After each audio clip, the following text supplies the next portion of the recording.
اگر واقعی واشنگٹن کشیدگی کم کرنا چاہتا تھا تو پھر 3 امریکی جنگی بحری جہاز ٹراکسٹن، میسن اور USS رافیل پیرالٹا کو ابنائے ہرمز کے قریب کیوں لایا گیا؟ ایک طرف امریکہ جنگ بندی کے باوجود ایران کے 2 جزیروں پر رات گئے اندھیرے میں حملہ کرتا ہے، دوسری جانب سیکیورٹی کونسل میں خلیجی ممالک کے ساتھ مل کر امریکہ ابنائے ہرمز پر نئی قرارداد پیش کر رہا ہے۔ ٹرمپ کی جنگ کو غیر قانونی قرار دینے والے پوپ لیو کے ساتھ مارکو روبیو نے ملاقات کی ہے۔ کیا ٹرمپ پر کیتھولک چرچ کا دباؤ بڑھ گیا ہے؟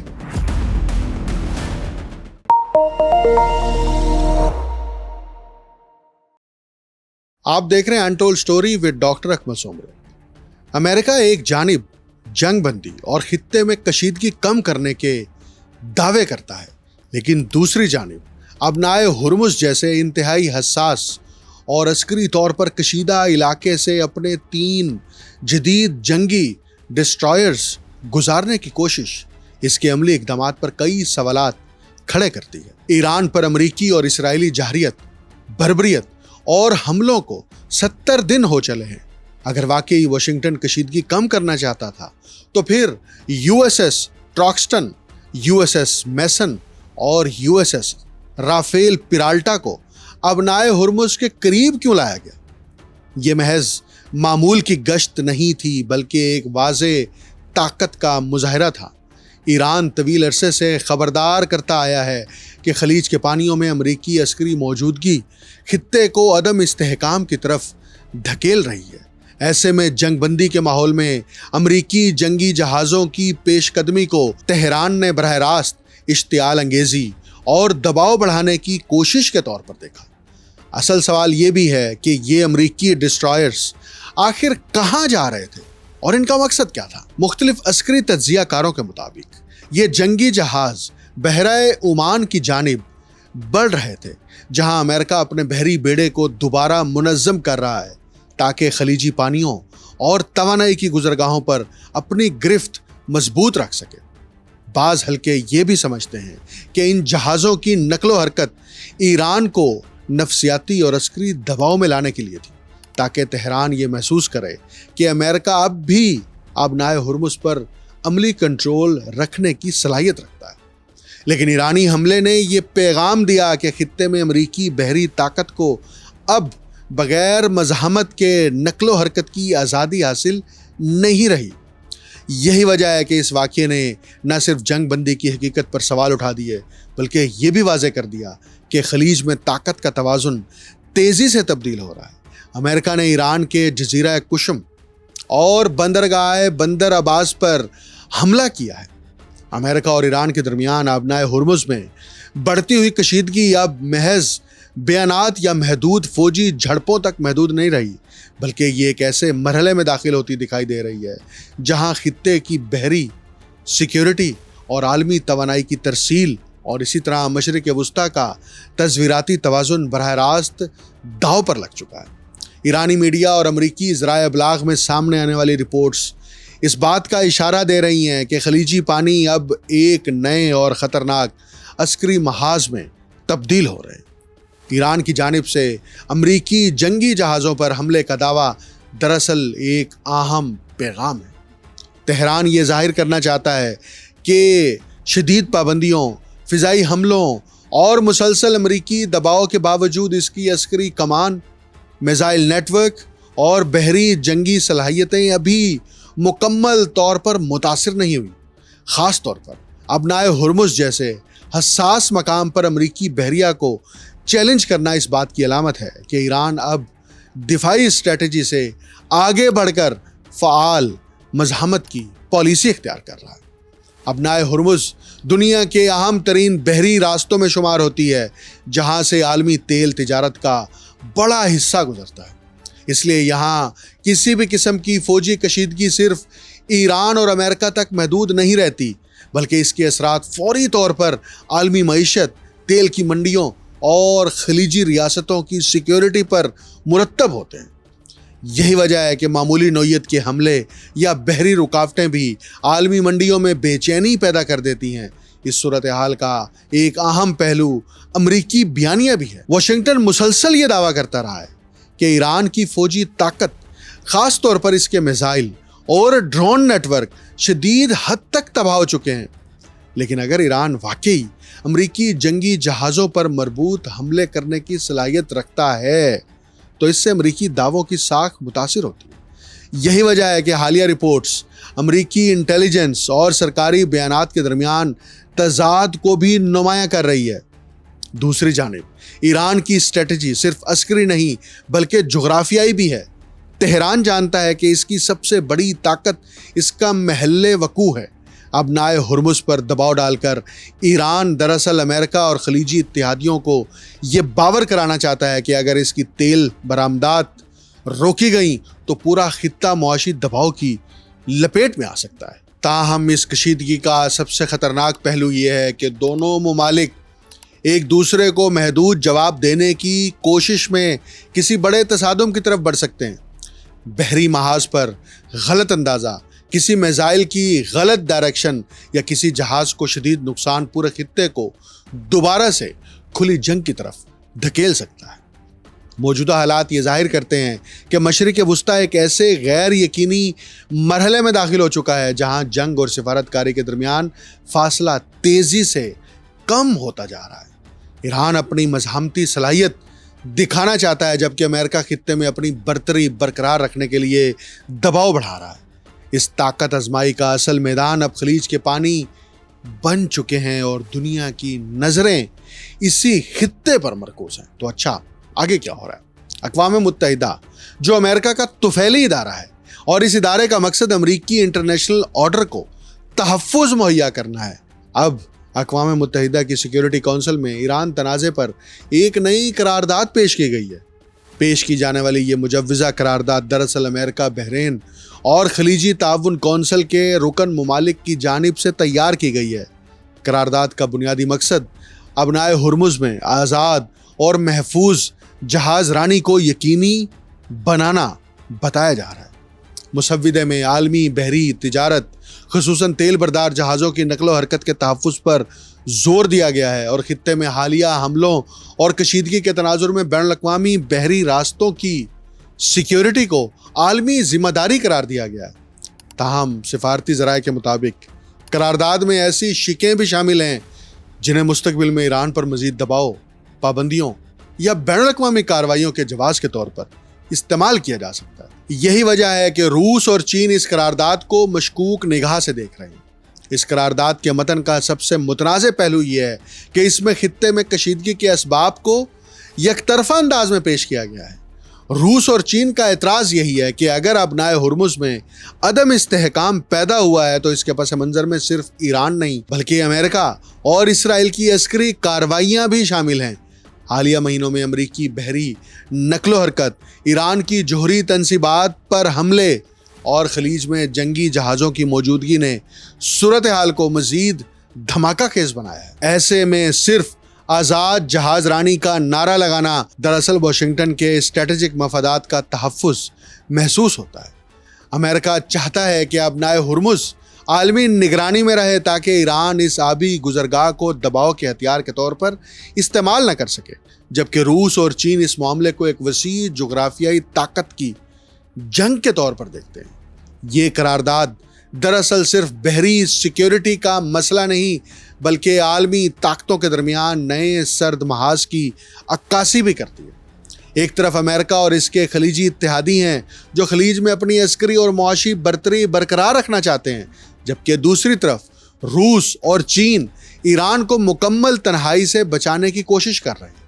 اگر روس اور چین واقعی اس قرارداد کو ویٹو کرتے ہیں تو یہ صرف ایران کی حمایت نہیں ہوگی بلکہ یہ واشنگٹن کے اس بیانیے کو چیلنج ہوگا جس کے تحت امریکہ عالمی بحری سلامتی کے نام پر اپنی عسکری موجودگی کو جائز قرار دیتا ہے۔ حقیقت یہ ہے کہ ابنائے ہرمز اب صرف تیل کی گزرگاہ نہیں رہی بلکہ عالمی طاقتوں کے درمیان اسٹریٹجک رسہ کشی کا مرکز بن چکی ہے۔ دنیا کی بڑی معیشتیں جانتی ہیں کہ اگر یہاں جنگ یا مکمل ناکہ بندی کی صورتحال پیدا ہوتی ہے تو اس کے اثرات براہ راست عالمی معیشت، توانائی کی قیمتوں اور بین الاقوامی تجارت پر پڑیں گے۔ یہی وجہ ہے کہ سلامتی کونسل کی یہ قرارداد محض سفارتی دستاویز نہیں بلکہ آنے والے مہینوں میں عالمی طاقتوں کے درمیان صف بندی کا ایک اہم اشارہ سمجھی جا رہی ہے۔ امریکی سفیر مائک والٹز نے کہا ہے کہ ابنائے ہرمز کنٹرول کرنے کے لیے ایران کا نیا سسٹم نہ صرف خطے بلکہ پوری دنیا کو متاثر کرے گا۔ اقوام متحدہ میں سیکیورٹی کونسل کی قرارداد سے متعلق پریس کانفرنس کرتے ہوئے مائک والٹز نے کہا کہ بحرین، سعودی عرب، متحدہ عرب امارات، کویت اور قطر کی حمایت یافتہ قرارداد میں ایران سے ابنائے ہرمز میں حملے بند اور ٹول ختم کرنے کا مطالبہ کیا گیا۔ انہوں نے کہا کہ ایران اپنے نئے سسٹم میں سویلین شپنگ کے تمام جہازوں سے مطالبہ کر رہا ہے کہ ابنائے ہرمز استعمال کرنے کے لیے ٹول ادا کریں۔ ابنائے ہرمز کنٹرول کرنے کے لیے ایران کا نیا نظام نہ صرف خطے بلکہ پوری دنیا کو متاثر کرے گا۔ دوسری طرف CIA کی تہلکہ خیز رپورٹ کے مطابق ٹرمپ انتظامیہ کو آگاہ کیا گیا ہے کہ ایران امریکی بحری ناکہ بندی کے باوجود مزید 3 سے 4 مہینے تک معاشی دباؤ کا مقابلہ کرنے کی پوری صلاحیت رکھتا ہے۔ تاہم اس کے بعد ملک کو اقتصادی بحران کا سامنا ہو سکتا ہے، لیکن رپورٹ میں انکشاف کیا گیا ہے کہ کئی ہفتوں تک جاری اسرائیلی اور امریکی فضائی حملوں کے باوجود تہران اب بھی اہم اور مؤثر بیلسٹک میزائل کی صلاحیت برقرار رکھے ہوئے ہے۔ CIA کی یہ خفیہ جانچ ٹرمپ انتظامیہ کے ان دعووں کے بالکل برعکس سامنے آئی ہے جن میں کہا گیا تھا کہ ایران کی ڈرون اور میزائل طاقت تقریباً مکمل طور پر تباہ کر دی گئی ہے۔ رپورٹ کے مطابق ایک امریکی عہدیدار نے اعتراف کیا کہ ایران کے پاس جنگ سے پہلے موجود میزائل لانچرز کا تقریباً 75%، جبکہ میزائل ذخیرے کا لگ بھگ 70% اب بھی محفوظ ہے۔ مزید یہ کہ ایران اپنی زیر زمین میزائل تنصیبات کو دوبارہ فعال کرنے میں بھی کامیاب ہو چکا ہے۔ اب ذرا دیکھیں، بدھ کے دن ٹرمپ نے اوول آفس میں میڈیا سے گفتگو میں دعویٰ کیا کہ ایران کے زیادہ تر میزائل تباہ ہو چکے ہیں، شاید اب ان کے پاس صرف 18 یا 19% صلاحیت باقی رہ گئی ہے، جو جنگ سے پہلے کے ذخیرے کے مقابلے میں بہت کم ہے۔ اور ٹھیک 24 گھنٹوں بعد CIA نے خفیہ رپورٹ میں ٹرمپ کو بتا دیا کہ تم جھوٹ بول رہے ہو، ایران کے پاس اب بھی میزائل کا 75% تک ذخیرہ موجود ہے۔ ٹرمپ اور ان کے اعلیٰ مشیروں نے کئی ہفتوں سے یہ موقف اختیار کر رکھا ہے کہ امریکی اور اسرائیلی حملوں نے ایران کو مکمل طور پر تباہ کر دیا۔ حالانکہ اسلامی جمہوریہ ایران مسلسل یہ ظاہر کر رہا ہے کہ اس کا کمانڈ اینڈ کنٹرول سسٹم بدستور فعال ہے اور وہ جب چاہے حملہ کرنے کی صلاحیت رکھتا ہے۔ اپریل کے آغاز میں امریکی وزیر جنگ پیٹ ہیگزٹ نے دعویٰ کیا تھا آپریشن ایپک فیوری نے ایران کی عسکری طاقت کو بری طرح کچل دیا ہے اور اسے آنے والے کئی برسوں تک جنگی طور پر غیر مؤثر بنا دیا گیا۔ تاہم صرف اسی ہفتے ایران کے ابنائے ہرمز سے امریکی جنگی جہاز گزارنے کی کوشش کے رد عمل میں متحدہ عرب امارات پر 1 درجن سے زائد میزائل اور ڈرون داغ دیے۔ ایران نے یہ بھی دعویٰ کیا کہ اس نے ایک امریکی جنگی جہاز کو نشانہ بنایا۔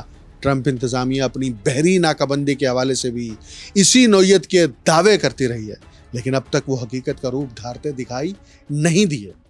گزشتہ ہفتے ٹرمپ نے ایران کے تیل کے انفراسٹرکچر کے بارے میں کہا، ایک وقت آتا ہے جب سب کچھ اچانک دھماکے سے پھٹ جائے گا۔ وہ کہتے ہیں کہ اس مرحلے تک پہنچنے میں صرف 3 دن باقی ہیں اور جب یہ تباہ ہو جائے گا تو پھر اسے پہلے جیسا دوبارہ تعمیر کرنا ممکن نہیں ہوگا۔ اس وقت امریکہ اور ایران دونوں ابنائے ہرمز میں اپنی طاقت اور کنٹرول قائم کرنے کے لیے عملی طور پر ناکہ بندی کی کیفیت پیدا کیے ہوئے ہیں۔ ایران اگرچہ اپنی تیل بردار جہاز رانی کو ابنائے ہرمز اور خلیج عمان سے باہر بھیجنے میں مشکلات کا شکار ہے، لیکن اس نے خلیجی ریاستوں کی برآمدات کو بھی شدید متاثر کر دیا۔ اگرچہ ایران اپنی تقریباً تمام تیل برآمدات سمندری راستے سے کرتا ہے، تاہم ہمسایہ ممالک کے ساتھ عمومی تجارت کے لیے وہ مکمل طور پر ابنائے ہرمز پر انحصار نہیں کرتا۔ ایران کی سرحدیں اور تجارتی راستے اسے خطے میں ایک منفرد جغرافیائی برتری فراہم کرتے ہیں۔ بحیرہ کیسپین کے ذریعے اس کے روابط قازقستان، ترکمانستان، روس اور آذربائیجان سے قائم ہیں، جبکہ زمینی سرحدیں پاکستان، افغانستان، ترکیہ، عراق، آرمینیا، آذربائیجان اور ترکمانستان سے ملتی ہیں۔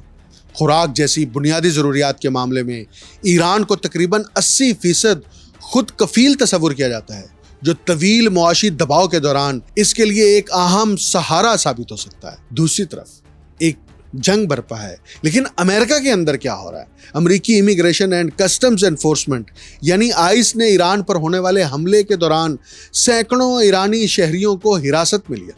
یہ انکشاف امریکی حکومتی اعداد و شمار سے ہوا ہے، جو نیشنل ایرانین امریکن کونسل نے فریڈم آف انفارمیشن ایکٹ کے تحت حاصل کی ہے۔ اس کونسل کے مطابق جون 2025 کی جنگ کے دوران آئس نے ایرانیوں کی گرفتاریوں میں غیر معمولی اضافہ کیا۔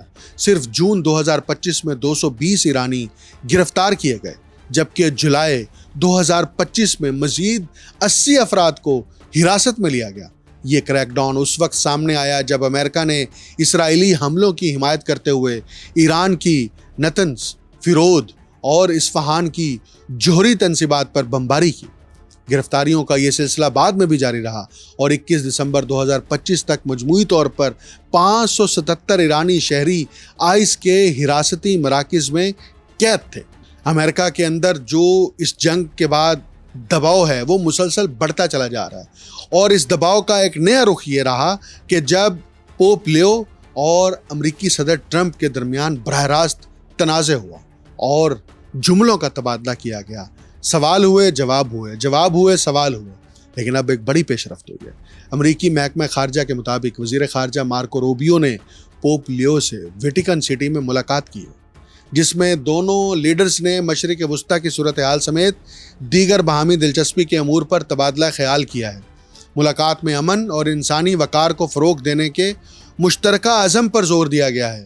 مارکو روبیو کی پوپ لیو سے ملاقات کیتھولک چرچ کی 2000 سالہ تاریخ میں پہلے امریکی پوپ پر صدر ٹرمپ کی غیر معمولی تنقید کے بعد ہوئی ہے۔ یعنی اب ٹرمپ یہ سمجھ رہے ہیں کہ جو مسیح برادری ہے، جو کرسچنز خود امریکہ میں رہتے ہیں یا یورپ کے اندر ہیں، ان کی طرف سے دباؤ شدت اختیار کر گیا۔ اس لیے ٹرمپ نے اپنے وزیر خارجہ کو ویٹیکن سٹی بھیجا ہے۔ ایران جنگ نے تو جیسے امریکہ کے لیے مشکلات کے ایسے بڑے بڑے پہاڑ کھڑے کر دیے ہیں کہ امریکہ ایک مشکل سے نکلتا ہے، دوسری مشکل میں گھر جاتا ہے۔ اور یہی سلسلہ اگر مڈ ٹرم الیکشن تک جاری رہا تو ٹرمپ کی پارٹی ریپبلکن کو مڈ ٹرم کے الیکشن میں جیتنا ایک بہت بڑا مارکا سر کرنے کے برابر ہوگا۔ اور اگر ریپبلکن پارٹی ہارتی ہے تو یقیناً کانگریس میں اور سینٹ میں ان کی اکثریت ختم ہو جاتی ہے، تو نہ صرف آگے قانون سازی میں ٹرمپ کے لیے بڑی مشکلات پیدا ہوں گی، بلکہ اس کے ساتھ ٹرمپ کی امپیچمنٹ بھی ہو سکتی ہے۔ مجھے ڈاکٹر اکمل سومرو کو اجازت دیجیے۔ اللہ حافظ۔